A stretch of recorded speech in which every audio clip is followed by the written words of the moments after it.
certification logos on a dress tag can provide valuable information about the authenticity and quality of a garment.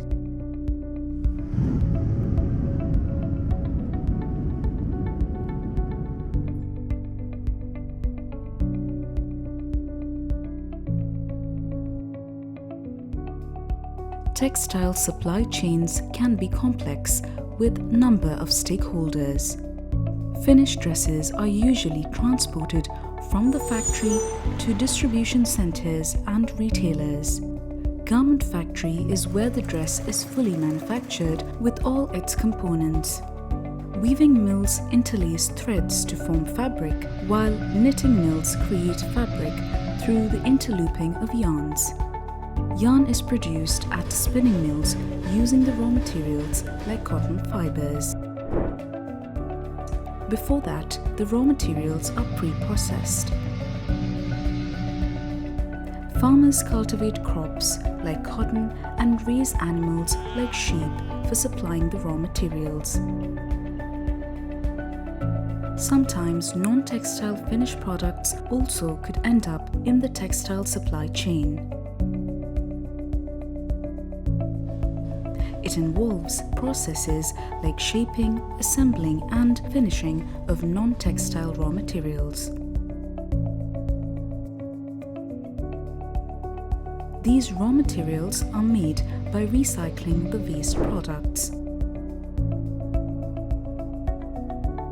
It could be the waste produced during the manufacturing processes or the waste disposed by people after consumption. Wood products can also enter the supply chain. Related food fibers and pulps are made first.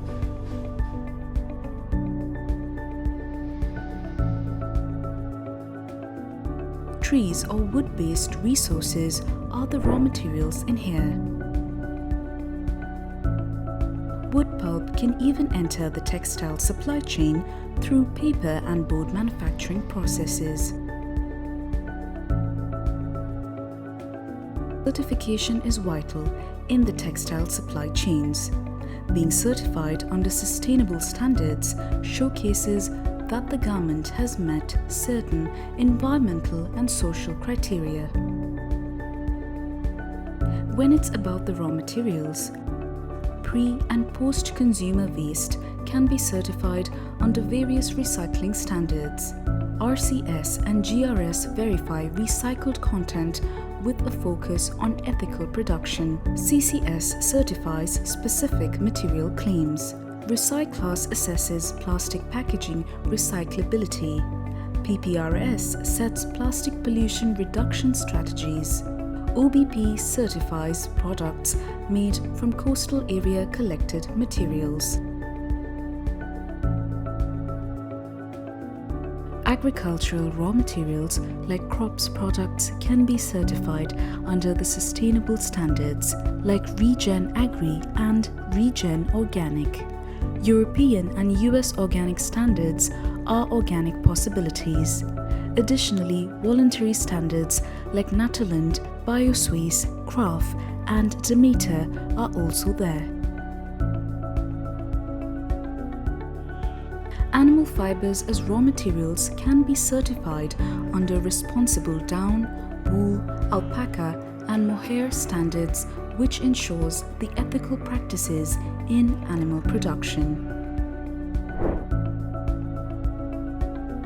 Forest-based raw materials can be certified under Forest Stewardship Council (FSC) and PEFC-like standards.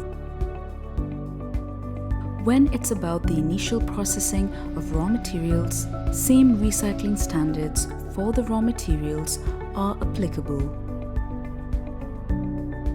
Agriculture-based products can be additionally certified under the Global Organic Textile Standard and Organic Content Standard. For rubber-based products, Global Organic Latex Standard could be an option.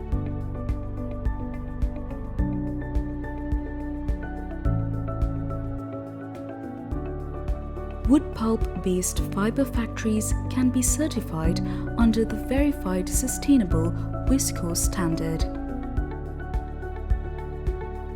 At the levels of spinning, weaving, knitting, final garment and non-textile manufacturing stages, most of the previously shown certification standards are applicable.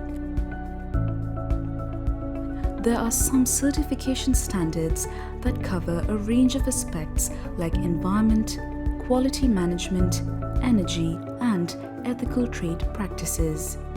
ISO standards ensure environmental and quality management, energy efficiency, occupational health and safety, and accurate reporting of greenhouse gas emissions. The Higg Index measures environmental and social performances in apparel.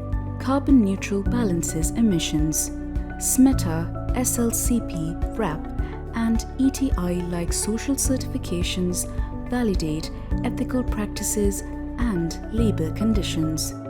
Generally, certification logos address key aspects of sustainability and may contain elements related to the content and the material used, and these provide valuable information about the environmental impact, fair labor practices, and biodegradability. Traceability and mass balance along the supply chain is secured through transaction certificate-like mechanisms. All in all, these international certifications not only build consumer confidence, but also mitigate risks and encourage a culture of responsible and sustainable business practices throughout the supply chain.